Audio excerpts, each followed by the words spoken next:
एक बार फिर से आप सभी का स्वागत है टोटल न्यूज में। शहर में होगी किसकी सरकार, ये तस्वीर हो रही है साफ। रिजल्ट लाइव में पल पल की अपडेट हम आपको दे रहे हैं और बात कर लेते हैं रेवाड़ी की। बड़ी जानकारी देते हैं आपको। रेवाड़ी नगर परिषद में निर्दलियों ने बाजी मार ली है।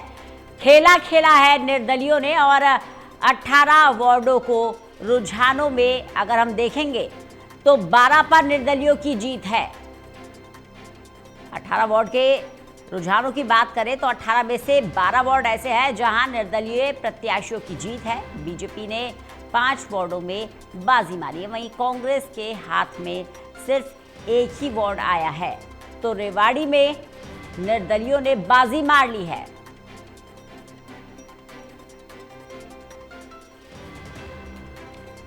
तो रेवाड़ी नगर परिषद की बात करें तो तस्वीर साफ हो गई है और निर्दलियों का बजा डंका। 18 में से 12 सीटें गई निर्दलियों के खाते में। 5 सीटों पर बीजेपी का कब्जा है। और एक और बड़ी जानकारी मिल रही है। धारूहेड़ा नगर पालिका चेयरपर्सन चुनाव में निर्दलीय उम्मीदवार बाबूलाल लांबा जीत गए हैं। 1118 वोट उन्हें मिले हैं। 257 वोटों से वे आगे चल रहे हैं। यहां भी निर्दलीय उम्मीदवार की बल्ले बल्ले। बाबूलाल लांबा 257 वोट से आगे चल रहे हैं। धारूहेड़ा नगर पालिका चेयरपर्सन चुनाव में निर्दलीय उम्मीदवार बाबूलाल लांबा आगे चल रहे हैं। 257 वोट से आगे हैं।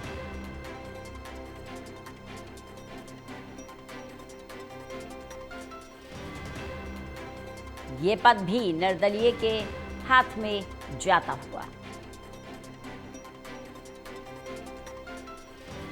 तो बड़ी जानकारी आपको दे रहे हैं। सबसे सटीक नतीजे आपको बता रहे हैं। पूरी टेली पर आप सिलसिलेवार तरीके से अलग अलग क्षेत्रों का गणित समझ सकते हैं।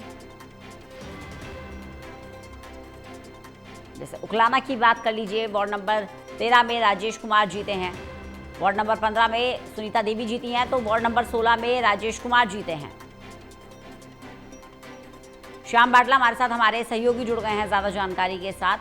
श्याम, धारूहेड़ा में बाबूलाल लांबा 257 वोटों से आगे चल रहे हैं। ऐसा लगता है कि ये पद निर्दलीय के खाते में जाता हुआ। रंजना, देखिए, खाली धारूहेड़ा की बात नहीं कर रहे हम रेवाड़ी की भी साथ में बात करेंगे कि ज्यादातर मोर्चा जो है वो निर्दलीय ही मार रहे हैं। यहाँ पर अभी तक सिर्फ 5 प्रत्याशी ही भाजपा के यहाँ से जीत कर निकले हैं। रेवाड़ी पार्षदों की बात करें हम तो लेकिन कहीं ना कहीं ये एक बड़ा सवाल है क्योंकि राविंद्रजीत सिंह, जिनका बहुत बड़ा कद है, खुद वो प्रचार प्रसार के लिए निकले। उनकी बेटी आरती सिंह फर्स्ट मंत्री है, वो उन्होंने भी काफी प्रचार प्रसार किया। आखिर कमी कहाँ रह गई कि भाजपा की टोली में इतनी कम सीटें की गई है और जबकि निर्दलीय प्रत्याशी जो है वो लगातार जीत कर बाहर निकल रहे थे। रंगा, मैं आपको एक बात और बता दूं कि जब चुनाव प्रचार होना था उससे पहले ही 15 ऐसे लोगों को, रेवाड़ी नगर परिषद की पूर्व चेयरपर्सन थी पूनम यादव और धारूहेड़ा के कंवर सिंह यादव, इनके सहित 15 लोगों को जो भाजपा के पिछले 15-20 सालों से जुड़े हुए थे उन्हें निष्कासित कर दिया गया। ये कहकर पत्र जारी किया गया कि वो पार्टी बीच से हटकर काम कर रहे हैं और इसलिए उन्हें निष्कासित किया जा रहा है। वार्ड नंबर 8 की पूनम सुप्रिया, जो कि 15 सालों से उनके साथ जुड़ी हुई थी, चेयरपर्सन भी रह चुकी है नगर परिषद की, उन्हें भी निष्कासित कर दिया गया था। उन्होंने साफ तौर पर कहा है कि निष्कासित करने से पहले ही उन्होंने अपनी जिला अध्यक्ष वंदना पोपली को अपना इस्तीफा सौंप दिया था और आज वो जीत कर निकली हैं। यहाँ से निर्दलीय प्रत्याशी लगातार जो जीत रहे हैं वो उसका शायद यही कारण है कि अंदर खेमे की नहीं, कहीं ना कहीं कुठाराघात जरूर हुआ है भाजपा के साथ। उन लोगों ने किया जिन लोगों को बाहर निकाला गया था पार्टी। बिल्कुल। रेवाड़ी में मामला जो है वो बेहद दिलचस्प भी नजर आ रहा है। 18 में से 12 सीटें तो निर्दलियों के खाते में चली गई हैं। बिल्कुल। देखिए, जो 6 जो भाजपा के प्रत्याशी जीते हैं वो अपनी साथ के कारण से, क्योंकि बहुत पुराने लोग थे, वो उनके साथ जनता के बीच में रहते थे, उनके साथ जुड़े हुए थे। जो 12 निर्दलीय जो जीते हैं, निर्दलियों की जीतने का सिर्फ एक ही कारण है कि भाजपा से निष्कासित किए गए लोगों द्वारा पार्टी में कुठाराघात करना, पार्टी के साथ विरोध करना, पार्टी से बाहर निकाल दिया गया। और जो निर्दलीय अब जीत कर निकले, ज्यादातर वही लोग हैं जिन्हें पार्टी से बाहर किया गया था, और उन्होंने अब जमकर जो है पार्टी की खिलाफत की है। और शायद यही खिलाफत का कारण है कि भाजपा के पक्ष में बहुत कम वोट आ रहे हैं, बहुत कम प्रत्याशी जो है वो जीत कर बाहर निकल रहे हैं। कांग्रेस की बात करें तो अभी तक सिर्फ कांग्रेस का एक ही प्रत्याशी यहाँ से जीत कर बाहर निकला है, और उसका ये दीपेंद्र हुड्डा, वो यहाँ पर थे। कैप्टन अजय यादव जो 6 बार विधायक रह चुके हैं, उनके बेटे चिरंजीव राव वो भी विधायक रह चुके हैं। कैप्टन अजय यादव के पिता भी 2 बार यहाँ से विधायक रह चुके हैं।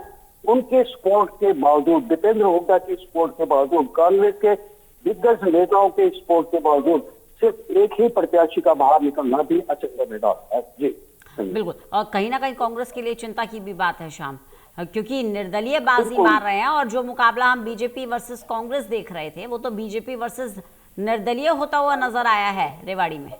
बिल्कुल बिल्कुल बिल्कुल रंजना, यहाँ पर जो अब जो चुनाव होने, आगामी चुनाव होंगे, चाहे वो विधानसभा के चुनाव हो 2029 की बात कर रहे हैं हम, या फिर लोकसभा के चुनाव हो, उसके लिए भी अब रेवाड़ी के अंदर तो कम से कम भाजपा और कांग्रेस को, दोनों को चिंतन और मंथन करने की जरूरत है कि आखिर कहाँ कमी रह गई कि जनादेश नहीं मिल पा रहा है उन्होंने, विशेषकर भाजपा के लिए। जबकि मुख्यमंत्री भी रेवाड़ी के अंदर आए, लक्ष्मण यादव जो विधायक हैं रेवाड़ी के, लगातार उन्होंने भी दौरे किए, प्रचार प्रसार किया, कहाँ कमी रही कि जनता ने उन्हें अपना जन समर्थन नहीं दिया।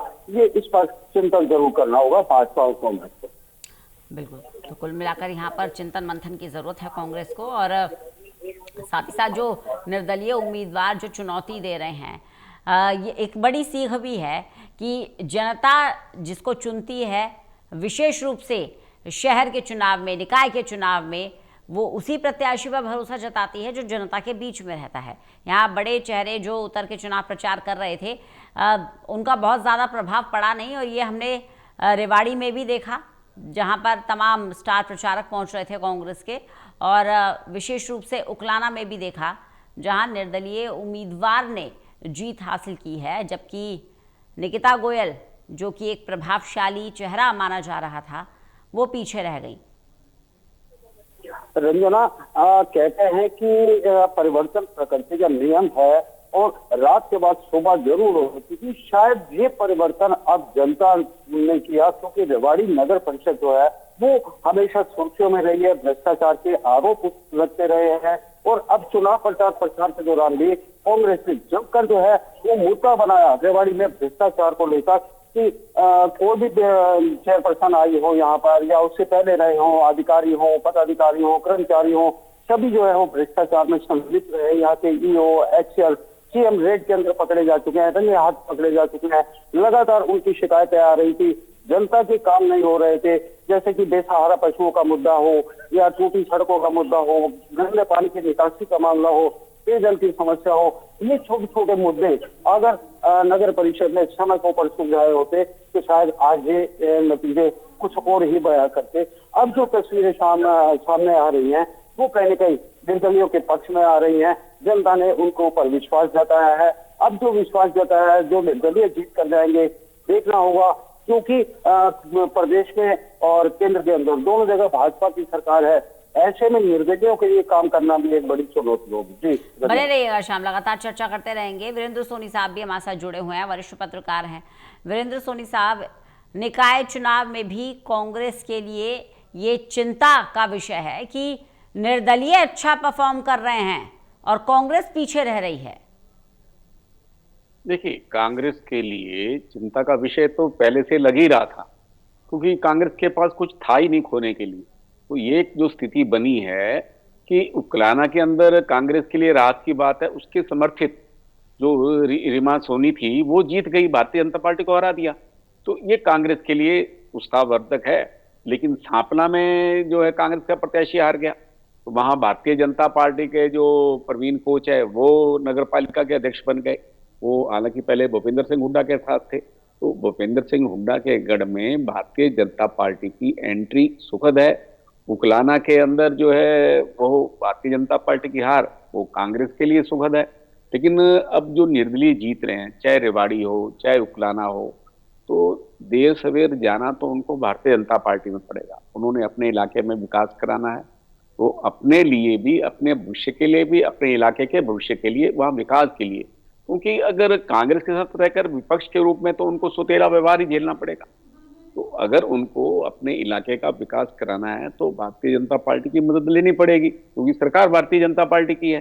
तो ऐसे में मतलब ये निकाय चुनाव जो है, कोई अगर विपक्ष का पार्षद या नगर पालिका अध्यक्ष बन भी जाए तो कुछ करा नहीं पाएगा, तो उसे निर्भर तो भारतीय जनता पार्टी की सरकार पर भी रहना पड़ेगा। और भारतीय जनता पार्टी का भी पूरा प्रयास रहेगा कि शाम दाम दंड भेद उनको पार्टी में शामिल किया जाए, किसी भी रूप में, कैसे भी। वो देर सवेर वो भारतीय जनता पार्टी अपनी ताकत का, अपनी शक्ति का प्रदर्शन तो करेगी। हाँ, लेकिन इन निकाय चुनाव में जो कम मतदान हुआ वो कांग्रेस के लिए भी चिंता का विषय है, भारतीय जनता पार्टी के लिए भी। और उसका कारण स्पष्ट है, लोगों का निकायों के प्रति सुशासन में विश्वास नहीं है, क्योंकि जो निकाय हैं वो लोगों की अपेक्षाओं पर खरा नहीं उतरते।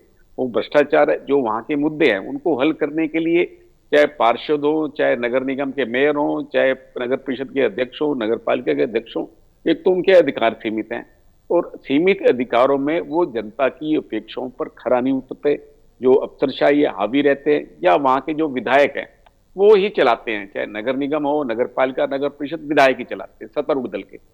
और उसके बाद अधिकारियों का नंबर आता है।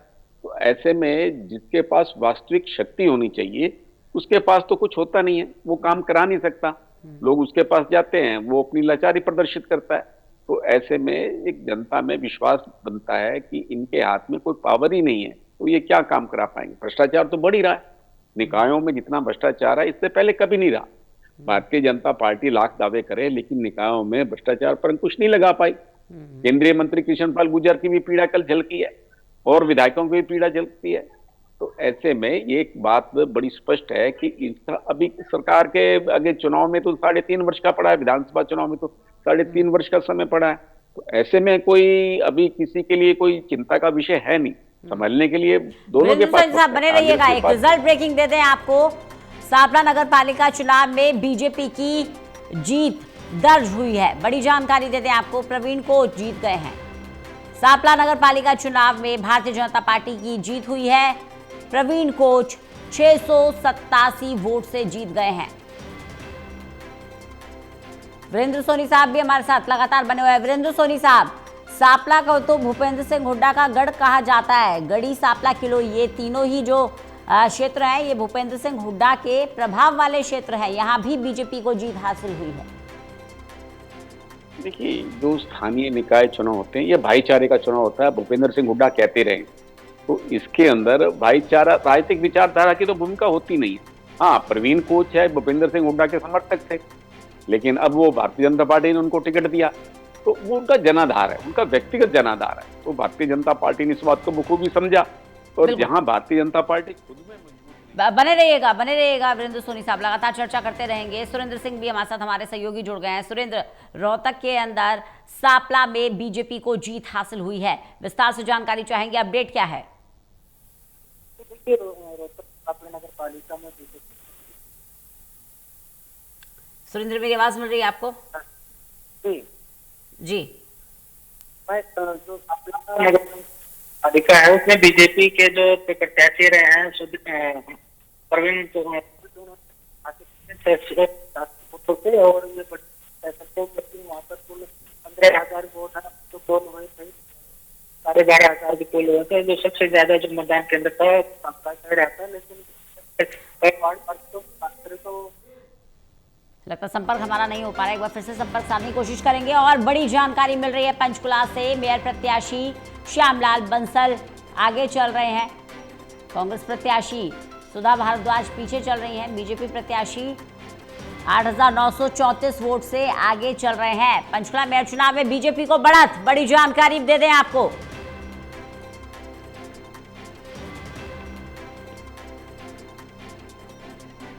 तो पंचकुला में बीजेपी प्रत्याशी 8,934 वोट से आगे चल रहे हैं। तो मेयर का ये पद बीजेपी के खाते में जाते हुए श्यामलाल बंसल आगे चल रहे हैं। कांग्रेस प्रत्याशी सुधा भारद्वाज पीछे चल रही हैं। और अच्छी खबर पंचकुला से बीजेपी को मिल रही है, मेयर चुनाव में भारतीय जनता पार्टी को बढ़त मिलते हुए नजर आ रही है। 4 राउंड के बाद बढ़त मिली है बीजेपी प्रत्याशी श्यामलाल को। अनिल कुमार हमारे साथ, हमारे एसोसिएट एडिटर, जुड़ गए हैं ज्यादा जानकारी के साथ। अनिल, पंचकुला में बीजेपी के लिए अच्छी खबर, कमल खिलता हुआ नजर आ रहा है। जी बिल्कुल, पंचकुला में श्यामलाल बंसल जो बीजेपी के मेयर पद के उम्मीदवार हैं, 8,934 वोट से कांग्रेस उम्मीदवार सुधा भारद्वाज से आगे चल रहे हैं। अभी तक श्यामलाल बंसल को चौथे राउंड के बाद 13,473 वोट मिले हैं और सुधा भारद्वाज को 4,539 वोट प्राप्त हुए हैं।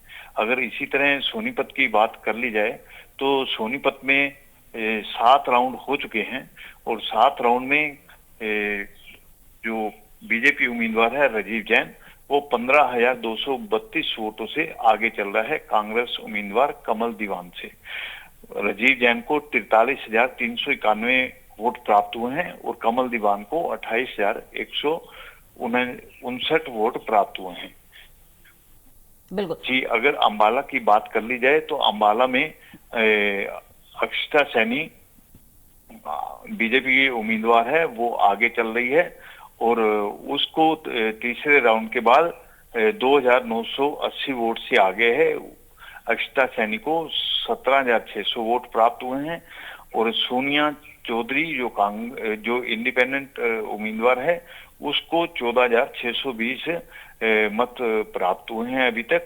और जो कांग्रेस उम्मीदवार है कुलविंदर कौर सैनी, वो 11,296 वोट है, यानी कि वो तीसरे स्थान पर आ गई है अंबाला में। तो कुल मिला के देखा जाए तीनों कारपोरेशन में बीजेपी आगे चल रही है।